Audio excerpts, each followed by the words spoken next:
تسکیہ نفس اور اللہ تعالیٰ کی محبت اور خالص دینی خدمت جو مولانا گنگوہی اور مولانا قاسم نانوتوی اور مولانا اشرف علی صاحب تھانوی اس مسلک پر عمل کر کے دیکھو انشاءاللہ تعالیٰ آج تبلیغی جماعت ہندوستان، پاکستان، بنگلہ دیش، ہندو حکومت ہندوستان کی ہے، مگر اس جماعت کو دین کی خدمت کے لیے کوئی رکاوٹ نہیں ہے، جہاں چاہتے ہیں جلسہ کر لیتے ہیں۔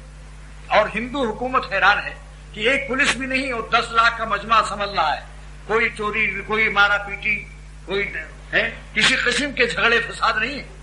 برطانیہ میں جب تبلیغی جماعت کا اجتماع ہوا تو انگریزوں نے آ کر دیکھا کہ یہاں تو کوئی پولیس نہیں ہے اور ایک 5 لاکھ کا مجموعہ ہے اور ایک پولیس بھی نہیں ہے، وہ حیران ہو گئے کہ اگر یہاں تو 20 انگریز کہیں اکٹھا ہو جائیں تو جوتے چل جاتے ہیں، یہ اتنی بڑی جماعت یہاں کوئی جوتے نہیں چل رہے ہیں، لڑائی جھگڑا نہیں ہو رہا۔ تربیت ان لوگوں نے اتنی محنت کی ہے اپنے ساتھیوں پر کہ ان کے قلب میں یہ بات آ گئی کہ سکون سے رہو، کسی کی کوئی چیز نہ چراؤ، کسی کا شاندار گدے پر پیر رکھ دو، کچھ نہیں بولتے، شامیانہ لگا رہتا ہے، ان کے شاندار بڑے بڑے کروڑپتی کے گدے بچھے ہوئے ہیں، مگر آپ کوئی کسان دیہاتی پیر میں مٹی لگائے ہوئے اگر ان کے بسترا پر پیر رکھ دے تو بتاؤ لڑائی ہوتی ہے؟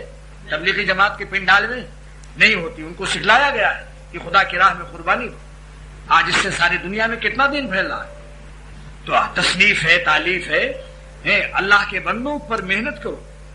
حضور صلی اللہ تعالی وسلم نے 13 سال تک دلوں پر محنت کی، کوئی جلسے جلوس نہیں ہوئے، دلوں پر محنت کیے، دلوں پر محنت کیجیے، لوگوں کو اللہ والا بنائیے۔ جب ساری قوم اللہ والی ہو جائے گی، مجبور ہوگی، حکومت ان کے بعد حکومت کائے سے بنتی ہے؟ ووٹ سے بنتی ہے۔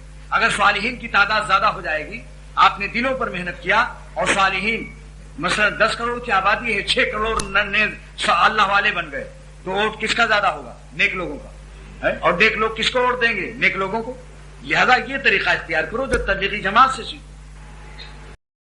شكرا يا ربي شكرا هديت قلبي شكرا نورت دربي شكرا